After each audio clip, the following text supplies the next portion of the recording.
Estamos en San Pedro Alcántara, nos encontramos en la calle Marqués del Duero, más popularmente conocida por todos como calle En Medio. San Pedro Alcántara tiene una historia que contar, desde los antiguos fenicios hasta nuestros días, pasando por la fundación de la colonia del Marqués del Duero. Han sido numerosas las civilizaciones que se han establecido aquí en esta zona de la costa y vamos a analizar los diferentes vestigios que nos han dejado, pues para comprender por qué eligieron esta zona para establecerse, qué nos han dejado y qué han heredado los sanpedreños de estas culturas. Comienza Así Fue.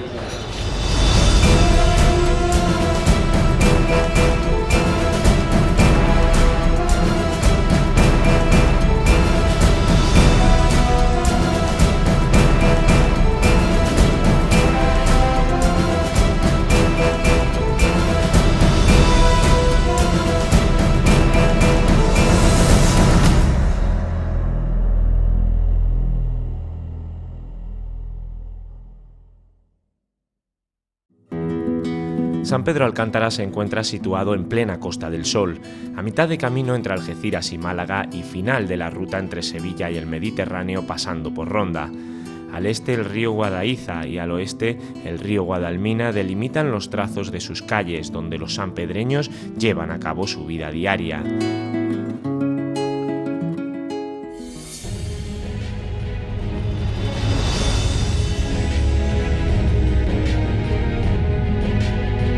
Nos encontramos realmente en un lugar privilegiado, como es este Cerro del Colorao. Es el sitio del entorno de San Pedro Alcántara donde se tiene constancia de los primeros asentamientos que son de origen púnico cartaginés, herederos a su vez de la cultura fenicia.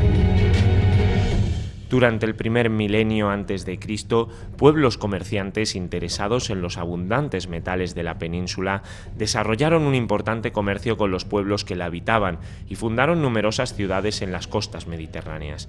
La primera colonia fenicia fundada en la península ibérica fue Gadir, Cádiz, hacia el 1104 a.C., más de 300 años antes de la creación del Imperio Romano.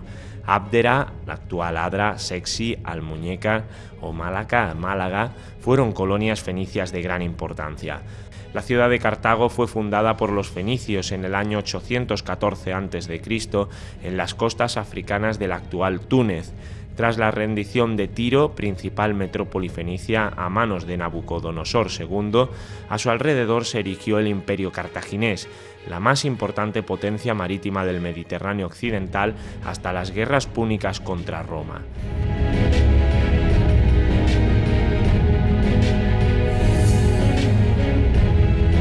Como pueden ver, estos son parte de los restos de la época púnica que han llegado pues hasta nuestros días. Aquí en el Cerro del Colorao, en el año 2004, se procedió a la realización de unos trabajos arqueológicos que establecieron, que comprobaron que aquí existió un asentamiento que data de entre los siglos IV a.C. al primero de nuestra época. En 2005 se procede a una segunda parte de este trabajo arqueológico con un doble motivo. Por un lado, la delimitación y por otro lado, la adscripción tanto temporal como cultural de este asentamiento. En el asentamiento de época púnica cartaginesa en el que nos encontramos, se encontraron restos de herramientas y materiales usados por sus habitantes. Agujas de pesca o herramientas agrícolas nos dibujan una población que trabajaba con los elementos naturales para subsistir. También se descubrieron los restos del alzado de una muralla construida probablemente entre los años 240-220 a.C. Los restos aparecen recorriendo toda la falda sur hasta alcanzar la meseta superior. La masiva presencia de ánforas destinadas a las producciones marinas, así como el hallazgo de pesas de red, hace barajar la posibilidad de que el promontorio se encontrara en un ambiente más cercano al mar que en la actualidad. Según los estudios realizados, nuestro asentamiento del Cerro Colorado pudo sufrir los avatares del conflicto sertoriano entre Quinto Sertorio, gobernador de la España romana, y Sila, dictador romano, una guerra civil dentro del imperio que tuvo lugar en los territorios de Hispania. Así que el Cerro del Colorado quedó deshabitado en el siglo I después de Cristo.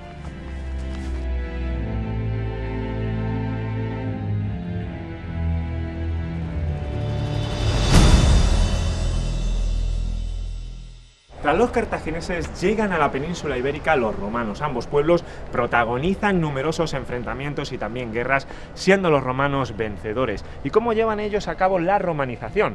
Pues bien, a cada territorio conquistado lo incluyen dentro de su sistema político y administrativo y además le imponen el latín como su lengua.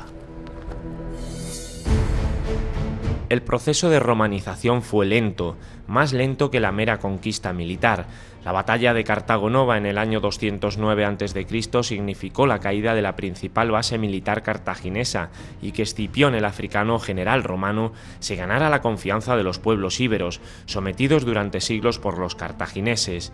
Nuestra zona estaba dentro de la provincia llamada Bética. Sus gentes, abiertas y acostumbradas a las conquistas del Mediterráneo, asumieron la cultura romana sin dificultad. Este peculiar edificio romano, que aún se mantiene en tan buen estado de conservación, alberga aún hoy en día diferentes incógnitas para los historiadores.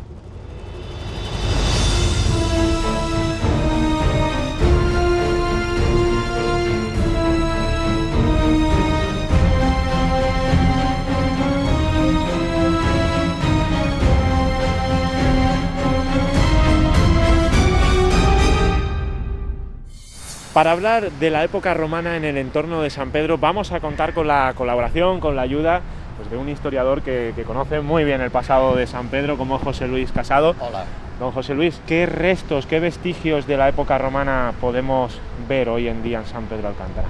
Bueno, pues hay dos restos principales y muy importantes, cada uno en su época: las termas romanas, que son anteriores, y luego la basílica, que es de época posterior, ¿no? Hay varios historiadores que hablan de los asentamientos de Cilniana.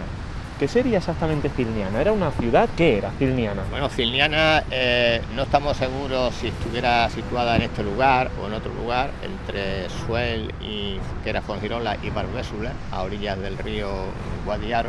Estaría situada pues entre las termas, a este lado del arroyo del Chopo, y la Basílica Vega del Mar. O sea que podría ser esa población donde se asentaba ese grupo de personas desde el siglo I o II en las termas hasta el siglo V o VI en la basílica. Pero hasta ahora no hay ninguna prueba documental que dé pues una ratificación completa a esa teoría. Don José Luis, estamos muy cerca del mar, como puede todo el mundo ver. Para los romanos de esta zona el mar era importante porque aquí se hacía el garum, ¿no? Sí, el garum, que era esa pasta hecha con víscera de pescado macerada, pues eso era un producto que luego se exportaba a Roma, al centro del imperio, y alcanzaba pues un alto precio, puesto que estaba muy apreciado en las mesas romanas, ¿no? No sabemos si las termas eran públicas, pero lo más seguro es que fueran de una sola persona, o sea que un terrateniente que tuviera aquí, pues aparte de estas factorías de garum, de salazones, pues tendría campos de trigo o viñas. Entonces, esta gran riqueza pues le permitió construir las termas. Pero hay que pensar también que el mundo romano era sobre todo esclavista. O sea que este grupo poderoso y rico pues sería una minoría, ¿no? Tendría que pensar en los esclavos que estarían debajo de las termas y arrimando leña para tener aquello calentito y trabajando en los campos. Pues ya digo que el Imperio Romano estaba basado pues en la esclavitud. Pues si le parece, don José Luis, nosotros vamos a entrar a las termas y vamos a seguir contando un poquito más de características y algo más de cómo era la vida romana aquí en los entornos de San Pedro Alcántara. Pues estupendo. Encantado, José Luis. Hasta ahora.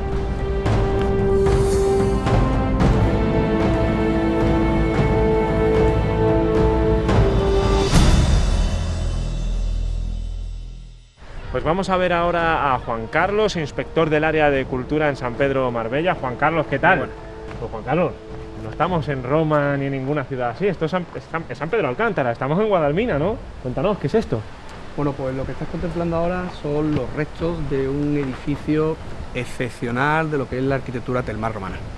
¿Qué son las termas, para que lo podamos entender? Bueno, mira, las termas eran unos edificios donde la gente lo que hacía cuando entraba era darse baños de agua y baños de aire a diferentes temperaturas, en un recorrido muy complejo que requería varias estancias, caliente, templada y fría. pero además era un punto de encuentro social muy importante en la sociedad, en la sociedad romana, ¿no? Dentro de la sociedad romana llega a tener verdadero culto a lo que es la higiene y crea edificios específicos para eso. No solo es un edificio para la higiene, sino que en torno a este edificio efectivamente se realizan una serie de actos sociales, biblioteca, teatro, siendo un modelo de expansión de lo que es la romanidad, un ejemplo de romanidad. El edificio tiene una traza geométrica perfecta, muy precisa. Es un edificio de planta centralizada organizada en torno a una sala central octogonal, diáfana, ochavada, y adosada a ella existen entre 7 y 9 habitaciones también octogonales. A ello hay que sumar una segunda planta que es un pasillo compartimentado que se apoya sobre todo la estructura portante del edificio. A finales del siglo V a.C., las antiguas estancias de baño asociadas a los gimnasios griegos se perfeccionaron y crecieron en complejidad, convirtiéndose en estancias independientes destinadas solo al baño. Estas estancias ofrecían baños de vapor y piscinas frías, templadas y calientes. En Roma, siguiendo el ejemplo griego, se construyeron estancias similares que pronto fueron del gusto de la ciudadanía. El interior de las estancias y las piscinas de agua caliente se realizaban mediante el sistema de hipocaustum. El sistema estaba basado en la distribución mediante túneles y tubos de agua caliente y vapor que se extendía por debajo de los suelos de las estancias y piscinas y era alimentado por una serie de hornos que se hallaban en los sótanos. El uso de las termas se generalizó en el mundo romano a partir del siglo I a.C. y su uso fue difundido por el Imperio Romano a toda Europa. A las termas también se solía acudir para socializarse. Era en muchas ocasiones un centro de reuniones informales, perfecto por su relajante aire evaporado y las calientes aguas termales. Juan Carlos, nos explicabas antes que el edificio tenía 2 plantas y aquí vemos justo detrás nuestra que aún se conserva hoy en día una de esas comunicaciones que hay entre lo que era la primera y la segunda planta. ¿Qué nos puedes decir de esto? Bueno, esa es la única comunicación que existe entre la planta baja y la planta alta. Esa galería compartimentada al día de hoy existen diferentes hipótesis del uso que pudo tener. Lo que sí sabemos es que está lleno de atanadores, de espacios de salida de humo, de aire, de lo que era la complejidad que tenía este edificio. Nuestros telespectadores lo pueden ver que hay ladrillo, ¿no? Sí, efectivamente. ¿Y eso qué significa? Bueno, en el mundo romano cuando aparece el ladrillo normalmente lo que estamos hablando es de una jamba, de una puerta, de una ventana. Pero lo curioso de este edificio no es solo su complejidad arquitectónica o la complejidad en cuanto al uso que tenía, sino tenemos que tener en cuenta que en cuanto a su estado de conservación posiblemente sea el mejor yacimiento romano que existe en Andalucía. Y además no solo eso, sino que su entidad monumental es tan impresionante, podemos ver incluso el arranque de las bóvedas de las distintas cubiertas, que lo convierte en un yacimiento único. Este edificio no tiene forma recta en ningún lado. Es un edificio siempre buscando el círculo y en lo que es la ostentación, el dominio arquitectónico, utilizar el recurso arquitectónico para demostrar un poco la riqueza de los constructores. ¿Ahora dónde estaríamos? Lo que estás viendo a nuestra espalda pues sería lo que se denomina hipocausto, que es el sistema de conducciones subterráneas para calefactar las distintas habitaciones.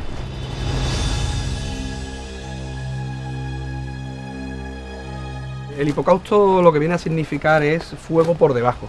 Fíjate que estamos al exterior del edificio y por debajo de los suelos de las distintas habitaciones. En esta zona lo que existieran 2 praefurnios, 2 hornos, que es una singularidad de este edificio que tiene 2 sistemas de conducciones calientes, y el calor de esos hornos, el humo de esos hornos se introducía mediante tuberías, que podían ser de plomo, que podían ser de cerámica, buscando las habitaciones, de tal forma que las habitaciones del lado norte, más pegadas a esta zona, son las habitaciones muy calientes, y las habitaciones más hacia el sur son las habitaciones frías. ¿Esto de aquí también? Sí, efectivamente, este es el sistema de conducción. Ten en cuenta que lo que estamos viendo al interior ahí es un suelo falso sostenido por pilastras generalmente de ladrillo y entre esas pilastras se introduce el calor. El marco cronológico en el que se construye este edificio, el siglo II-III, es el momento que se suele denominar en la arquitectura romana como un momento de revolución arquitectónica. Es un momento en el que los edificios romanos dejan de primar la funcionalidad para primar lo que son las innovaciones técnicas y constructivas. Una de las teorías que hay es que esta terma pudiera pertenecer, es decir, fuese propiedad privada. ¿Podría ser? Sí, perfectamente. Mira, de entre el siglo I y el siglo IV está documentada la existencia de una oligarquía comercial en la costa malagueña, donde una serie de personas se están enriqueciendo gracias a la explotación del recurso de los salazones. El dinero que ellos ganan, al ser romanos, lo gastan en ellos mismos, ¿no? Evidentemente. ¿Qué es gastarlo en ellos mismos? Pues es utilizar el recurso arquitectónico con el fin de impresionar, con el fin de ser ostentoso, con el fin de ser muy romano, ¿no? Entonces este edificio podría indicar eso, ¿no? Aunque no hay que descartar que existen indicios para pensar que esta terma, este baño, pudiera pertenecer a la Cirniana que aparece en la fuente clásica. De alguien poderoso estaríamos hablando entonces, en ese caso. Evidentemente esto no es una obra realizada entre amigos, por decirlo de alguna forma. Esta es una obra realizada por lo que en el mundo romano se denomina el artifex, es decir, un arquitecto especializado en construir este tipo de cosas. Tuvo que ser alguien conocedor de lo que es el sistema, porque ten en cuenta que cuando hablamos del sistema de hipocausto, como ahora mismo, es muy fácil explicarlo, pero el concepto, a la hora de realizarlo, es muy difícil, porque el concepto hidrotérmico que generaba todo este tipo de edificios es evitar humedades, evitar enfermedades, hongos en las paredes, y eso necesitaba un sistema de ventilación muy, muy complejo.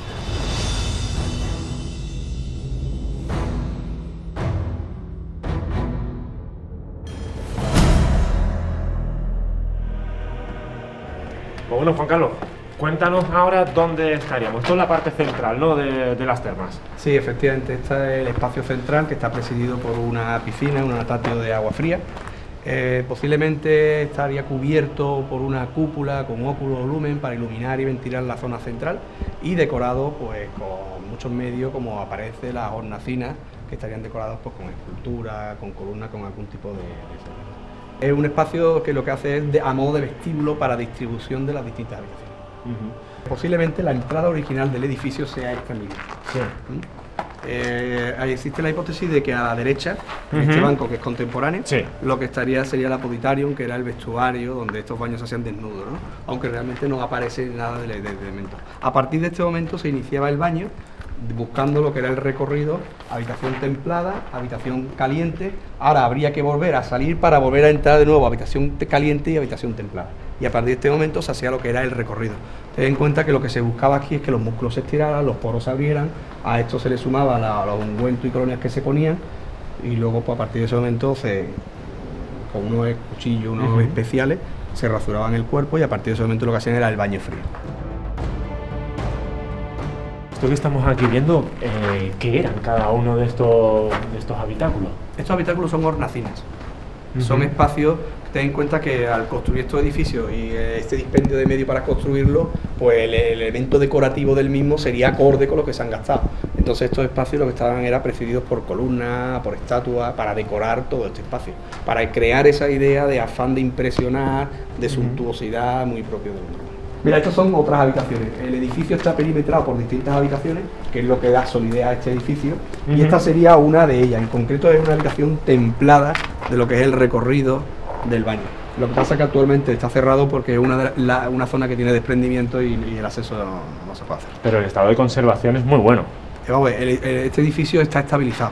Es decir, es muy bueno el estado de conservación para tener 8 metros de altura, pero no podemos olvidar que al final es piedra y arena. Entonces en las partes altas siempre hay desprendimiento de piedra. ¿Esto de aquí por qué es tan importante? ¿Por qué es tan especial?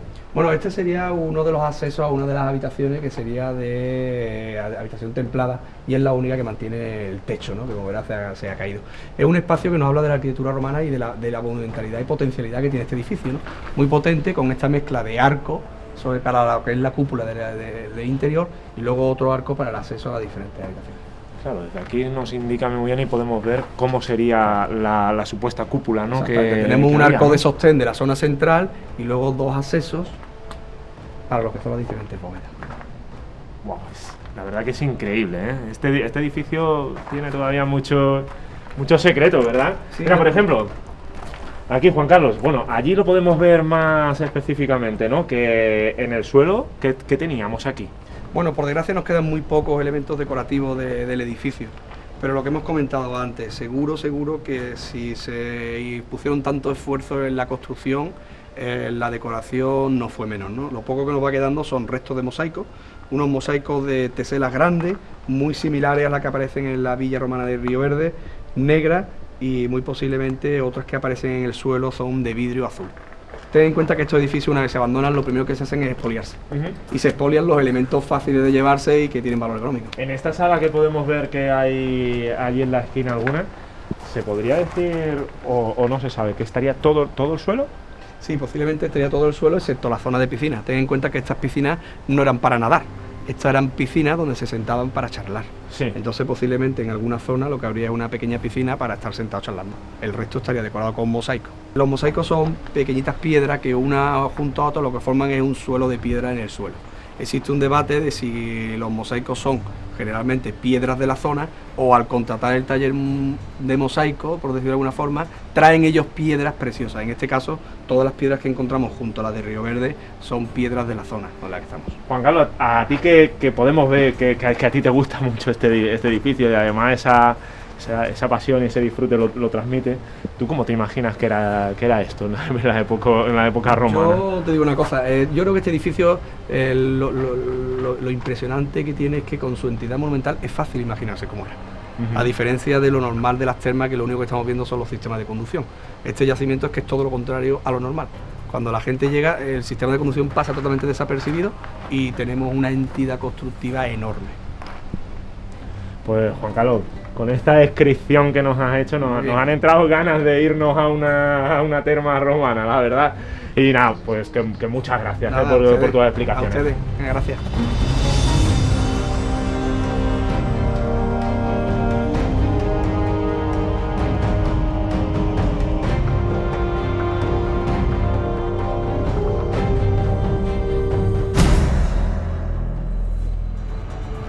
Tanto José Luis como Juan Carlos nos han trasladado el esplendor de la época romana. Aquí en nuestro pueblo tiene su reflejo en este magnífico edificio que se conserva tan bien como son las termas romanas. Pero vamos a seguir mostrándoles más vestigios del pasado de San Pedro.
Oficapel, empresa especializada en el suministro integral de oficinas.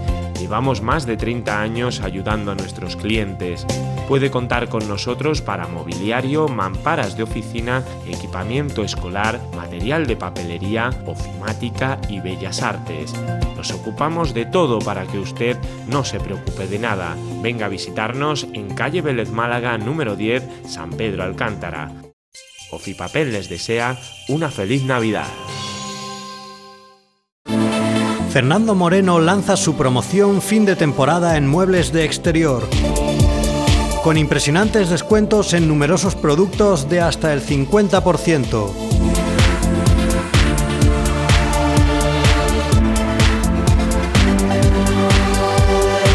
Venga a vernos en nuestra exposición en Carretera de Ronda, kilómetro 47, detrás de la gasolinera BP.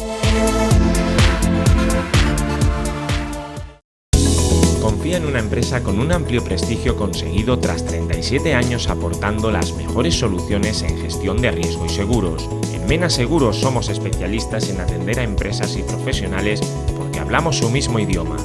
Ofrecemos productos a medida para cada sector, con unas garantías exclusivas y los precios más competitivos. Conocemos sus necesidades y sus soluciones. La experiencia y el trato personalizado es nuestra principal garantía. En Mena Seguro siempre velamos por su seguridad y la de su patrimonio.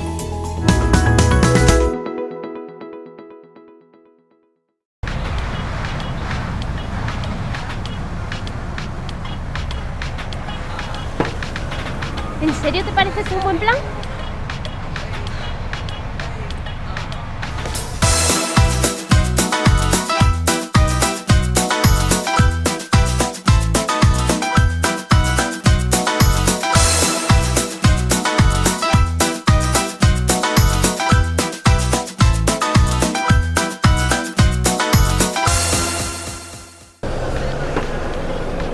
Pues aquí no se está tan bien.